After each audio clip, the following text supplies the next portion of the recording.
फिलहाल ठीक है। तो आज हम आपको सिखाएंगे सम संख्या। सम संख्या कौन कौन सी सम संख्याएं होती हैं इसके बारे में आपको बताया जाएगा। ठीक है, तो आप लोग हमारे साथ बने रहिएगा क्योंकि इस पे सम संख्या बताया जाएगा। तो सम संख्या देखिए होता क्या है, जो दो से विभाजित हो जाती है, मतलब दो से भाग देने पर जो कट जाए उसी को कहते हैं सम संख्या। दो में दो से भागा देंगे कट जाएगा, चार में दो से भागा देंगे कट जाएगा, छः में भागा देंगे तो भी कटेगा, आठ में भागा देंगे, 10 में भागा देंगे। ठीक है, उसके बाद आपका 12 आता है। 12 के बाद कितना आ जाएगा आपका, 14 में भी दो से भागा देने पर पूरा पूरा विभाजित हो जाता है। तो ये सभी क्या है, सम संख्याएं हैं। ठीक है, तो एक एक अंक छोड़ कर लिख दीजिए।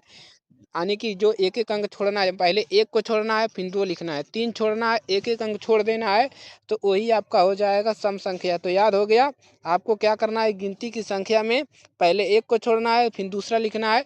ठीक है, एक छोड़ना है, दूसरा लिखना है, तीन छोड़ना है, ऐसे एक एक करके आपको छोड़ देना है। 21 छोड़ना है, 22 लिखना है, 23 छोड़ना है, 24 लिखना है, 26 लिखना है, 28 लिखना है। ठीक है, उसके बाद 30 लिखना है, 32 आपको लिखना है। ठीक है, 33 लिखना है, इसी के बाद 34 आपको ऐसे लिख देना है, 35 लिखना है। ठीक है, 35 नहीं रहेगा, 36 रहेगा, उसके बाद 38 हो जाएगा। ठीक है, 40 हो जाएगा।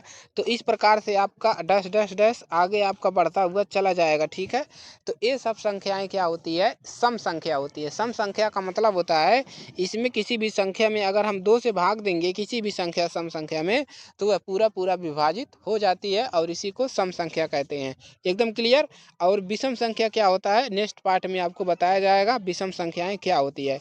विषम संख्या वो होती है जो इसमें छूट रहा है, इसमें एक छूट रहा है, उसके बाद तीन छूट रहा है, पाँच छूट रहा है, तो ये सभी क्या होती हैं आपकी विषम संख्याएं मानी जाती हैं। क्लियर है, तो अगली क्लास में उसको भी सिखा देंगे।